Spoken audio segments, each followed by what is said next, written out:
Buenas tardes, don Julio Raudales. Bienvenido aquí a Revista Honduras al 100.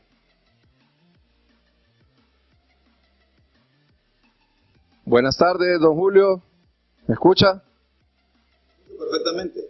Perfecto. Bienvenido a la Revista Honduras al 100. Un placer que nos acompañe en esta tarde, licenciado. Mucho gusto para mí, es un gusto estar con ustedes. Gracias, gracias. Bueno, vamos a entrar en calor. Cuénteme cómo va el proceso del tema de la elección de la nueva fiscalía. Bueno, el proceso inició justamente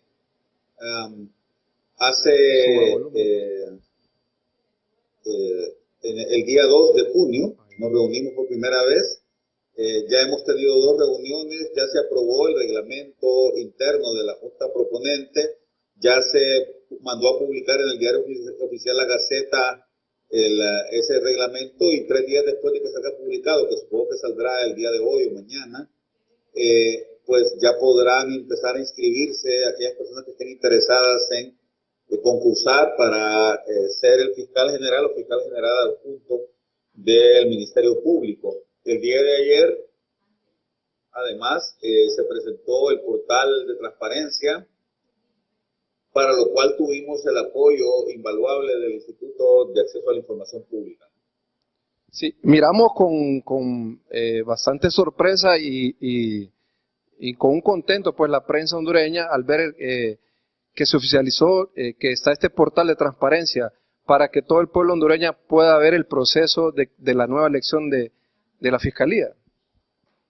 Sí, bueno, yo creo que es importante que haya mucha transparencia en el proceso, que las sesiones de la Junta sean transmitidas en vivo. Ustedes van a tener todo el acceso posible y, bueno, también toda la colaboración de parte de los miembros de la Junta para que estén enterados de cómo se está manejando esto, ¿no? Ya.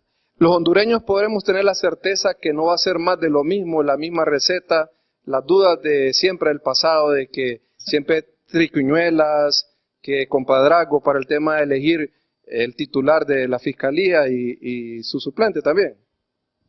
Sí, por mi parte, deben de tener toda la seguridad de que estaremos ahí presentes, los miembros de la Junta, tratando de hacer una evaluación lo más objetiva y lo más honesta posible para lograr que la lista de 5 candidatos o candidatas que se envíen al Congreso Nacional pues esté desprovista de cualquier problema o cualquier tacha que pueda generarse y que pueda hacer que la Fiscalía o el Ministerio Público no mejore en los próximos 5 años.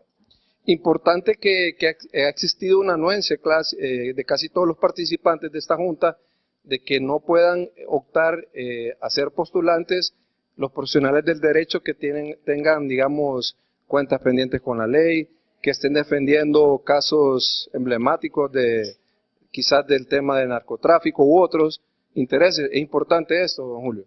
Sí, claro, nos vamos a encargar de que las personas que se vayan depurando, que vayan aplicando y que vayan siendo evaluadas, no tengan este tipo de, digamos, problemas que pueden generarse.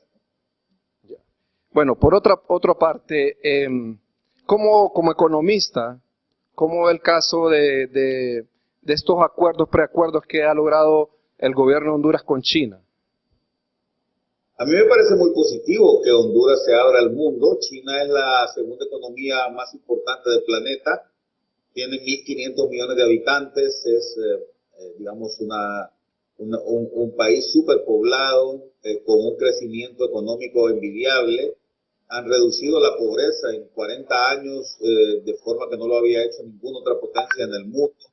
Creo que tenemos mucho que aprender, sobre todo en el desempeño económico.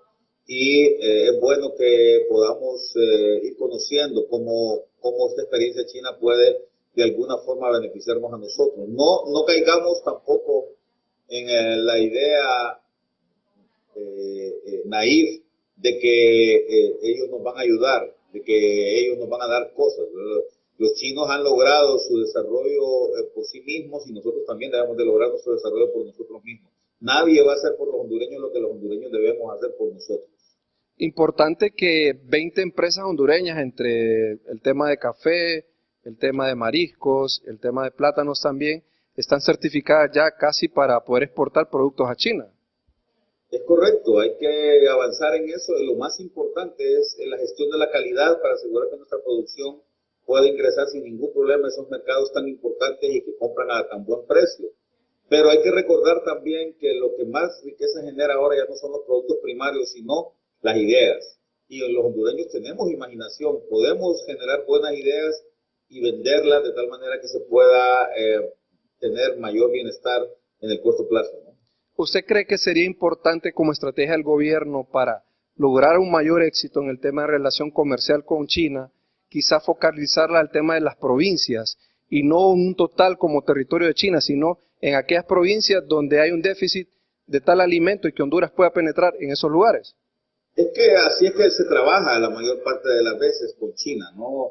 Yo conozco varias de esas provincias, sobre todo en la parte occidental de China, en donde hay bastante necesidad y bastante demanda de productos que nosotros pudiéramos proveer, así es que hay que trabajar fuertemente en eso. Ya.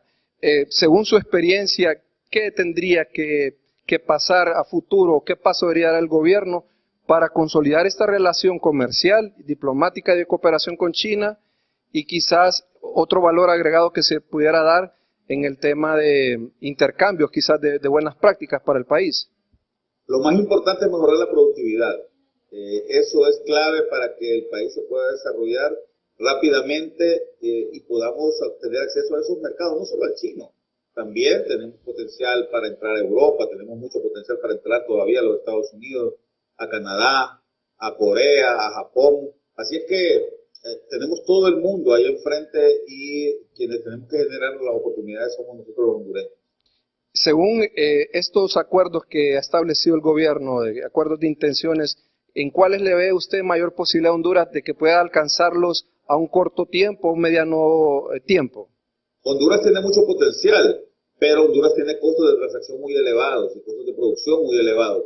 Ya de por sí, solo el ejemplo de la energía es un tema en el cual se debe trabajar mucho para lograr que los costos de producción del país bajen y que seamos más competitivos. Así que yo creo que lo primero que hay que trabajar es ser más competitivos en todos los sectores para lograr que nuestra producción sea más ofertable para el resto del mundo. Importante lo que usted dice, porque en el caso del banano, por decir algo, en Guatemala se produce al 1% de porcentaje en cuanto al tema de la banca que le presta al productor, y Honduras es una tasa más elevada, del 7 hasta el 10% al productor. Por Sí, poner un ejemplo. Todos estos costos de producción afectan la competitividad de Honduras. Entonces es importante que mejoremos nuestro clima de negocios, que podamos generar más confianza también para que la tasa de interés baje en el país y esto haga que la productividad del capital sea mucho más elevada.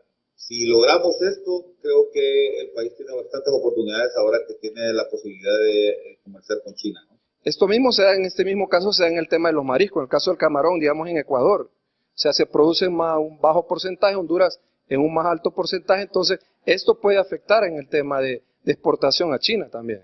Por supuesto, y es importante entonces elaborar una estrategia de competitividad que permita que los costos de producción y de transacción en el país sean más bajos y que podamos ser más competitivos con respecto a nuestros vecinos. Recomendaciones así, quizás las más concretas para el gobierno en el tema de economía y competitividad, en el tema de producción, ¿cuáles serían para usted para poderlas establecer en un corto tiempo para poder exportar estos productos y tengamos un buen impacto en la generación de divisas? Yo diría que son tres elementos que son clave y están en el índice de competitividad del Foro Económico Mundial. El primero y el más importante es bajar los costos de transacción, es decir, los costos administrativos para la inversión en el país.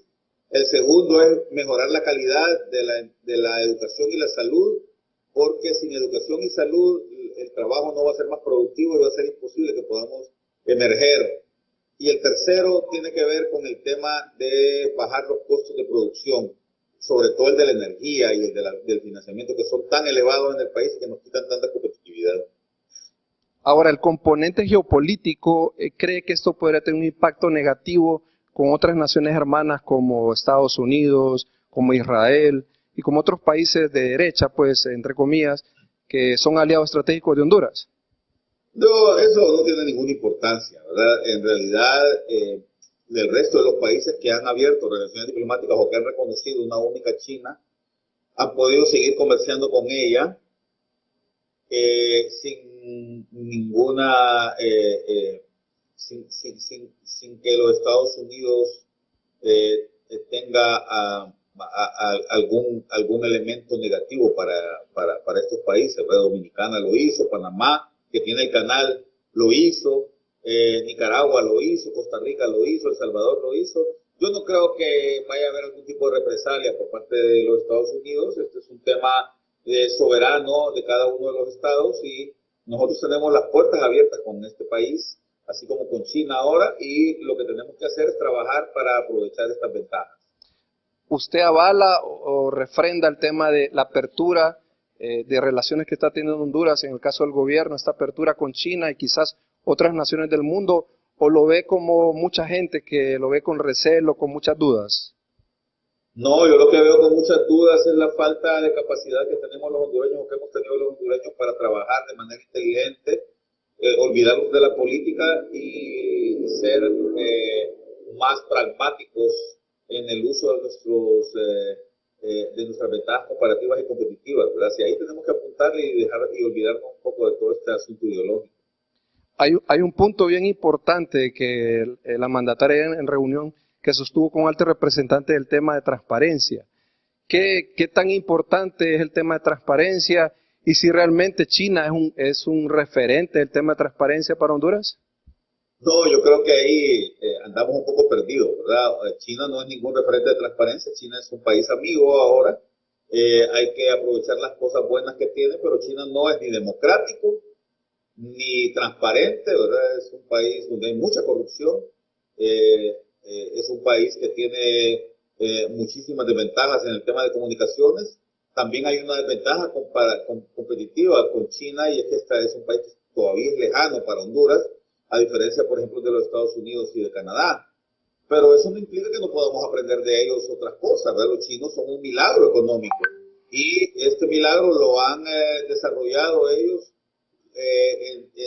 sabiendo, volviéndose un destino adecuado para las inversiones, sabiendo que con el trabajo se puede lograr, que con mucho trabajo se puede lograr tener o generar la confianza suficiente para que los extranjeros puedan venir acá. La transparencia, la lucha contra la corrupción y la democracia son también otros elementos importantes sobre los cuales debemos aprender mucho, pero ciertamente no de China.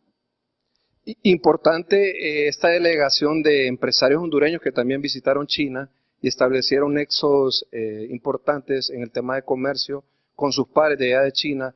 ¿Cómo lo ve usted esto? ¿Esto lo ve como algo prometedor, algo que puede ser muy, muy prometedor para Honduras en un futuro próximo? Sí, es muy positivo para Honduras que vayan inversionistas y que busquen mercado allá. Así como va a ser muy positivo también que pueda venir inversión de aquel país hacia el nuestro, ¿no? Todo este tipo de intercambios son muy favorables para hacer que haya más bienestar en los países. Ya. Por otra parte, don Julio, ¿cómo ve el tema energético? Volvemos al tema tenebroso de la década de los 90, el gobierno del expresidente Carlos Roberto Reina, de esos razonamientos groseros, y ya lo estamos viviendo. ¿Cómo lo ve usted? No, yo creo que el mensaje tiene que ser más bien de búsqueda de soluciones conjuntas, ¿verdad? El gobierno no va a poder solo con esta crisis, necesita del sector privado, y es importante que el sector privado le colabore también con entusiasmo, con honestidad, ¿verdad? Entonces, creo que es importante que ambos sectores se sienten, dialoguen y en acuerdos rápidos para evitar el colapso del país, porque no hay nada más importante en una economía que la energía. Sería oportuno el tema de volver a los tiempos anteriores donde habían reuniones frecuentes del Consejo Nacional de Energía y declarar una emergencia nacional en este tema porque vemos que son esfuerzos como esporádicos, como usted dice. No es como que nos sentemos en una misma mesa a buscar soluciones al corto, mediano y largo plazo. En este momento estamos con una emergencia y es importantísimo que se defina y se eche a andar un plan de emergencia. Es absolutamente indispensable. Si no se hace esto, el país se va a parar, va a colapsar y la economía va a caer estrepitosamente como sucedió en el año 2020 por la pandemia. Es importante evitar esto. Ya. Muchos sectores están aduciendo que esta es una copia y calca de lo que ocurría en Venezuela, en Bolivia, crisis de energía, de alimentos, paros de labores, tomas de carreteras y paros de sectores organizados. ¿Es esto así? ¿Es algo orquestado por el gobierno, don Julio? En estos países que mencionaste, lo que ha habido siempre es una falta de planificación que debemos de evitar acá en el país. Es importante que se retome el tema de la planificación estratégica en serio y que se comience a trabajar para evitar el colapso. Usted, como uno de los impulsores del Plan de Nación y Visión de País, ¿cree que mucho se debe el atraso del país al no seguir con las políticas de desarrollo en el tema energético, en el tema de agricultura, en el tema de infraestructura? Vemos el caso de agricultura. Nadie avisora lo que se viene en los próximos meses. Tenemos escasez de granos, aumento de precio de frijol, el maíz ya no se está produciendo, la carne está para arriba, la canasta básica se ha aumentado casi en 6,000 lempiras. Entonces, ¿usted cree que esto es por falta de planificación, por falta de tener una visión de país que trascienda gobiernos, no importando el color político? Sí, el Plan de Nación lo que buscaba era ordenar el territorio nacional a través de la participación ciudadana, a través del reconocimiento de los potenciales o de las potencialidades que tienen los territorios y también de los potenciales que tiene la ciudadanía. Era ciudadanía activa. Lamentablemente, pues nadie le hizo caso en el gobierno, ni en la sociedad civil, ni en la cooperación, y los gobiernos posteriores, ulteriores, mejor dicho, pues han venido definiendo agendas de cortísimo plazo sin una visión de mediano plazo, y eso es lo que ha hecho que el país vaya en decadencia, ¿no? Para finalizar sus comentarios, se lanzó hoy una emisión de una encuesta donde decía que la presidenta y el alcalde Aldana están aplazados. Abajo del 46% de la gente acepta más o menos su gestión. ¿Cómo ve esto? Yo soy poco afecto a esas encuestas. Un gobierno no es elegido para que la gente lo acepte o no lo acepte. Un gobierno es elegido para administrar de forma eficiente el país. Probablemente haya gobernantes que se dediquen a hacer acciones para quedar bien con la gente. Y me parece que eso no es una forma correcta de gobernar. Lo que se debe hacer, repito, es elegir a los mejores hombres y a las mejores mujeres del país, cada uno en su sector de especialidad, y trabajar en equipo para lograr fijarse objetivos, metas y resultados de mediano y corto plazo y trabajar en pos de ello. Si usted fuese el que evaluara el gabinete de gobierno, ¿usted recomendaría totalmente dimisiones de secretarios de Estado por la falta de efectividad en políticas y desarrollo de planes? No, yo no me ponga en esa... en esa camisa. No quiero ser el evaluador del gobierno, ni me interesa. La presidenta eligió a sus secretarios de Estado y a sus funcionarios, y ella sabrá por qué. Ojalá que se puedan hacer los cambios en la medida que ella lo considere conveniente para que las cosas se enrumben de una vez, pero sobre todo es importante dejar de estarnos quejando del pasado y avanzar, porque los retos están ahí y hay que enfrentarlos.